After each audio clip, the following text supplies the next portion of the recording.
ولما اور جب جاءت آ گئے رسولنا ہمارے بھیجے ہوئے فرشتے لوط علیہ السلام کے پاس سیئا تو وہ غمگین ہوا بہم ان کی وجہ سے، اور جب ہمارے فرشتے لوط علیہ السلام کے پاس آئے تو وہ غمگین ہوا ان کی وجہ سے، وذاقا اور تنگ ہوا بہم ان سے ذرعن ان کا دل، وقالا اور کہنے لگا ھذا یہ تو ہے یومن ایک دن عصیب مصیبت کا، اور کہنے لگا یہ دن بڑا سخت ہے۔ حضرت ابراہیم علیہ السلام کو یہ فرشتے اپنا راز بتا کر وہاں سے چل دیے اور حضرت لوط علیہ السلام کے پاس آ ٹھہرے، تو وہاں یہ خوبصورت لڑکوں کی شکل میں آئے تاکہ قوم لوط کی پوری آزمائش ہو جائے۔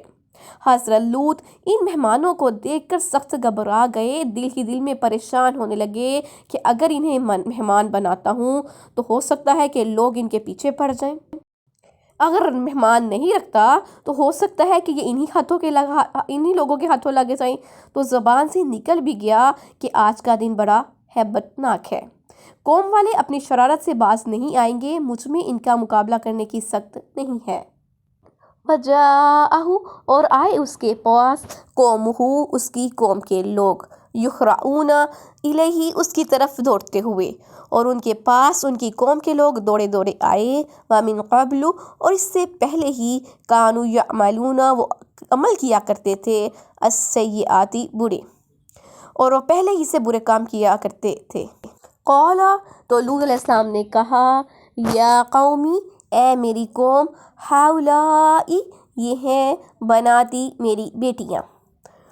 فرشتوں کے سامنے اپنی عزت رکھنے کے لیے حضرت لوط علیہ السلام نے کہا کہ لوگو یہ میری بیٹیاں ہیں، ہننا وہ اطہر پاکیزہ ہیں، لکم تمہارے لیے، یہ تمہارے لیے پاکیزہ ہیں، فاتقوا اللہ تو اللہ سے ڈرو، ان سے شادی کر لو، نکاح کر لو، اور ان مہمانوں کے سامنے اپنی بدکاریاں ظاہر کر کے مجھے شرمندہ مت کرنا، ولا اور نہ تخزونی مجھے رسوا کرنا، فی ضیفی مہمانوں میں، الیسا کیا نہیں منکم تم میں راجل مرد کوئی رشید نیک،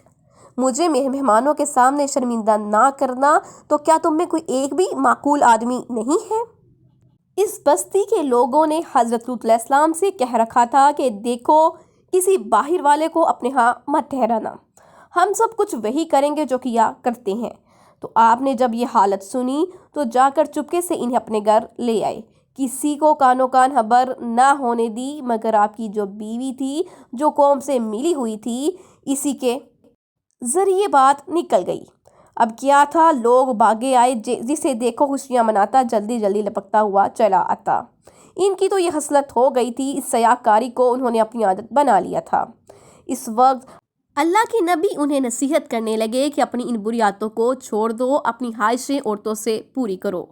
بناتی یعنی میری بیٹیاں، اس لیے فرمایا کہ ہر نبی اپنی امت کا گویا باپ ہوتا ہے۔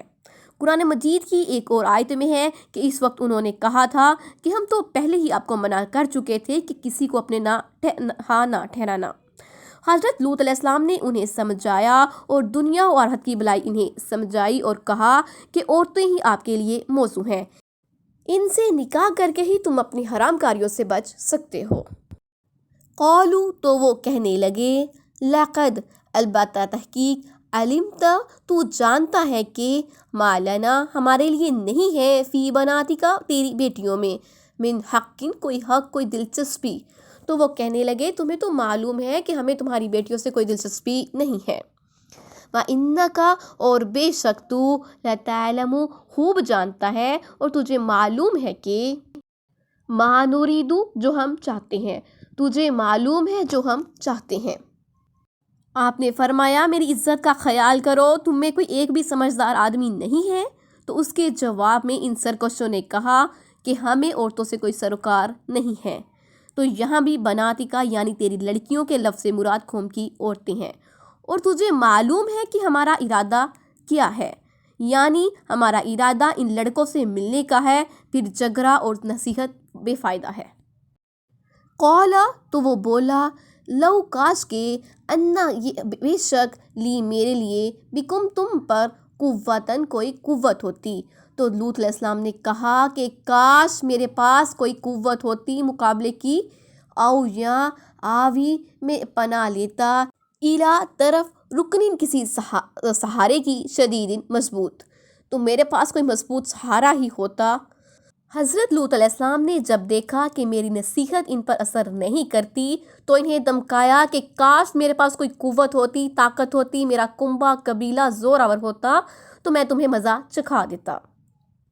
اس افسردگی اور ملال کو دیکھ کر فرشتوں نے اپنا آپ ظاہر کر دیا۔ قالو فرشتوں نے کہا یا لوتو اے لوت، انا بے شک ہم رسولو بیچے ہوئے ہیں ربی کا تیرے رب کے۔ فرشتوں نے کہا اے لوت بے شک ہم تیرے رب کے بیچے ہوئے ہیں، لن ہرگز نہیں یسیلو پہنچیں گے الیکا تم تک،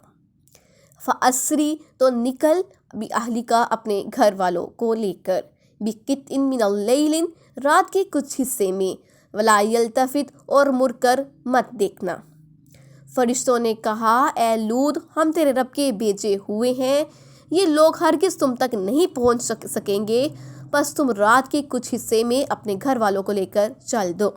حضرت ابراہیم علیہ السلام نے جب فرشتوں سے پوچھا تھا کہ لوط علیہ السلام کے ہوتے ہوئے عذاب آئے گا ان پر، تو فرشتوں نے انہیں تسلی دی اور اللہ کی طرف سے جواب ملا کہ تو ان باتوں کو چھوڑ دے، پرواہ مت کر،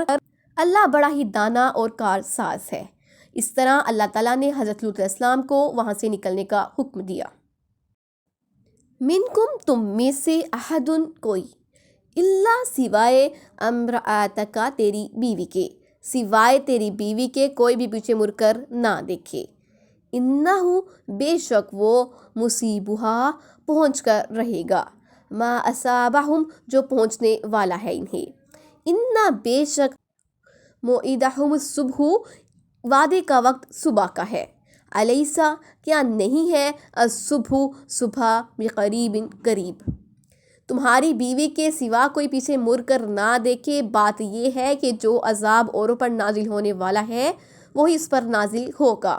بے شک ان کے وعدہ عذاب کا وقت صبح ہے، کیا صبح قریب نہیں ہے؟ فرشتے کہنے لگے ہم تو اللہ کے بھیجے ہوئے ہیں، یہ لوگ ہم تک یا آپ تک نہیں پہنچ سکتے، آپ رات کے آخری حصے میں اپنے اہل و عیال کو لے کر یہاں سے نکل جائیے، خود ان سب کے پیچھے رہیے اور سیدھے اپنی راستے پر چلتے رہیے، قوم والوں کی آہو بکا ان کے چیخنے پکارنے پر پیچھے مڑ کر نہ دیکھنا۔ اور یہ بھی بتا دیا گیا کہ حضرت لوط کی بیوی اس حکم کی پابندی نہیں کر سکے گی، وہ عذاب کے وقت قوم کی ہائے وائے ضرور سنے گی، اس لیے کہ اللہ تعالیٰ کے حکم میں اس کا بھی ہلاک ہونا طے ہے۔ حضرت لوط علیہ السلام کی مزید تسلی کے لیے فرشتوں نے بتا دیا کہ اس قوم کی ہلاکت کا وقت صبح کا ہے، صبح ہوتے ہی یہ لوگ تباہ و برباد ہو جائیں گے اور صبح بالکل قریب ہے۔ فلما پھر جب جاء آ گیا امرنا ہمارا حکم، پھر جب ہمارا حکم آ پہنچا، وجعلنا اور کر دیا ہم نے عالیہا اس کے اوپر کے حصے کو، سافلہا نیچے کا حصہ، ہمارا حکم آ گیا تو ہم نے اس بستی کو الٹ کر رکھ دیا، وَأَمْطَرْنَا اور برسایا ہم نے علیہا اس پر حجارتاً پتھر، من سجیل کنکر کے، اور اس پر لگاتار کنکر کے پتھر برسائے، منضود طے بطے یعنی لگاتار کنٹینیوسلی ان پر پتھر برسائے گئے۔ سورج کے نکلنے کے وقت اللہ کا عذاب ان پر آ گیا، ان کی بستی سدوم نامی تباہ و برباد ہو گئی، عذاب نے اوپر تلے سے انہیں ڈھانک لیا، آسمان سے پکی مٹی کے پتھر ان پر برسنے لگے جو سخت وزنی اور بہت بڑے بڑے تھے۔ صحیح بخاری شریف میں ہے سجیل سے مراد طے بطے یعنی ایک کے بعد ایک کی ہیں، مسومتاً نشان لگے عند ربک تیرے رب کے پاس سے، وما ہی اور نہیں وہ بستی من الظالمین ان ظالموں سے ببعید کوئی دور، جن پر تمہارے رب کی طرف سے نشان لگے ہوئے تھے، اور یہ جگہ ان ظالموں سے کچھ دور نہیں تھی۔ ان پتھروں پر قدرتی طور پر ان لوگوں کے نام لکھے ہوئے تھے، جس کے نام کا پتھر تھا اسی پر گرتا تھا، یہ ان شہریوں پر بھی برسے اور یہاں کے جو لوگ اور گاؤں کے تھے ان پر بھی وہیں گرے۔ ان میں سے جو جہاں تھا وہیں سے پتھر کا ہو گیا۔ کوئی کھڑا ہوا کسی سے باتیں کر رہا ہے، وہ پتھر آسمان سے گرا، اسے ہلاک کر گیا، غرض ان میں سے ایک بھی نہ بچا۔ وَإِلَى مَدْيَنَ اور مدین کی طرف أَخَاهُمْ ان کا بھائی شعیباً شعیب کو بھیجا، اور مدین کی طرف ان کے بھائی شعیب کو بھیجا۔ قال کہا یا قومی اے میری قوم، اعبدوا اللہ اللہ کی عبادت کرو، ما لکم نہیں ہے تمہارے لیے، من الہ کوئی الہ، غیرہ اس کے سوا، اللہ ہی کی عبادت کرو، اس کے سوا کوئی الہ نہیں ہے۔ وَلَا تَنْقُصُوا الْمِكْيَالَ اور نہ کمی کرو ناپ میں، وَالْمِيزَانَ اور تول میں، انی بے شک میں، اراکم دیکھتا ہوں تمہیں، بخیر خوشحال، وَإِنِّی اور بے شک میں، اخاف ڈرتا ہوں، علیکم تم پر، عذاب سے، یوم محیط گرنے والے دن کی۔ میں تمہیں خوشحال دیکھتا ہوں اور میں تمہارے حق میں اس دن کے عذاب سے ڈرتا ہوں جو تم سب کو گھیر لے گا۔ عرب کا ایک قبیلہ جو حجاز و شام کے درمیان معان کے قریب رہتا تھا، ان کے شہروں کا نام اور خود ان کا نام بھی مدین تھا۔ ان کی جانب اللہ تعالیٰ کی نبی حضرت شعیب علیہ السلام بھیجے گئے۔ آپ علیہ السلام ان میں شریف النسب اور اعلیٰ خاندان کے تھے اور انہی میں سے تھے، اسی لیے اخاہم کے لفظ بیان کیا گیا، یعنی ان کے بھائی۔ آپ نے بھی انبیاء کی عادت اور سنت اللہ تعالیٰ کے پہلے اور تاکیدی حکم کے مطابق اپنی قوم کو اللہ تعالیٰ کی عبادت کرنے کا حکم دیا، ساتھ ہی ساتھ ناپ اور تول کی کمی سے روکا کہ کسی کا حق نہ مارو، اس حرکت سے باز آ جاؤ ورنہ تمہاری خوشحالی بدحالی سے بدل جائے گی۔ وَيَا قَوْمِ اور اے میری قوم، أَوْفُوا الْمِيقَالَ پورا کرو ناپ کو، وَالْمِيزَانَ اور تول کو، بالقسط انصاف کے ساتھ، وَلَا تَبْخَسُوا اور کمی نہ کرو، النَّاسَ لوگوں کو، أَشْيَاءَهُمْ ان کی اشیاء دینے میں، وَلَا تَعْثَوْا اور مت پھرو، فِي الْأَرْضِ زمین میں، مفسدین فسادی بن کر۔ اے میری قوم، ناپ اور تول انصاف کے ساتھ پورا کیا کرو اور لوگوں کو ان کی چیزیں کم نہ دیا کرو اور زمین میں فساد نہ کرتے پھرو۔ پہلے تو اپنی قوم کو ناپ و تول کی کمی سے روکا، اب لین دین کے دونوں وقت یعنی عدل و انصاف کے ساتھ پورے ناپ تولنے کا حکم دیا اور زمین میں فساد اور تباہ کاری کرنے کو منع کیا۔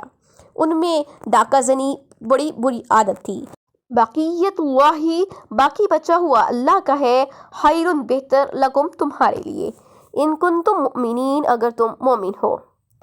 باقی بچا ہوا جو مال ہے، حلال ہے، وہ تمہارے لیے بہتر ہے۔ وما اور نہیں، آنا میں، علیکم تم پر، بحفیظ کوئی محافظ، اور میں تمہارا کوئی محافظ نہیں ہوں۔ لوگوں کے حق مار کر فائدہ اٹھانے سے اللہ تعالیٰ کا دیا ہوا نفع بہت بہتر ہے۔ اللہ کی یہ وصیت تمہارے لیے خیریت ہے، عذاب سے جیسے ہلاکت ہوتی ہے اس کے مقابلے میں رحمت سے برکت ہوتی ہے۔ ٹھیک تول کر، پورا ناپ کر، حلال سے جو نفع ملے اسی میں برکت ہوتی ہے۔ قالوا وہ بولے، یا شعیب اے شعیب، الصلاۃ کیا تیری نماز، تأمرک حکم دیتی ہے تجھ کو، ان نترک کہ ہم چھوڑ دیں، ما جو، یعبدو جنہیں ہم پوجتے آئے ہیں، آباؤنا ہمارے آباء و اجداد، او ان یا کہ نفعل ہم نہ کریں، فی اموالنا اپنے مالوں میں، ما نشاء جو ہم چاہیں۔ انہوں نے کہا کہ اے شعیب، کیا تیری نماز تجھے کہتی ہے کہ جن کو ہمارے باپ دادا پوجتے تھے ہم ان کو چھوڑ دیں، جس طرح کا خرچ ہم اپنے مال و دولت میں کرنا چاہیں نہ کریں؟ انکا بے شک تو، لانت الحلیم تو بردبار ہے، الرشید اچھا آدمی ہے، تو بے شک تو بڑا ہی بردبار اور اچھا آدمی ہے۔ تو وہ لوگ بطور مذاق کہتے کہ آپ اچھے رہے، کہ آپ کی نماز آپ کو یہ حکم دیتی ہے کہ ہم اپنے باپ دادے کے دین کو چھوڑ دیں، اپنے پرانے معبودوں سے دستبردار ہو جائیں، ہم اپنے مال کے بھی مالک نہ رہیں، جس طرح جو چاہیں مال بھی استعمال نہ کریں، تو کسی کو ناپ تول میں کمی نہ دیں، تو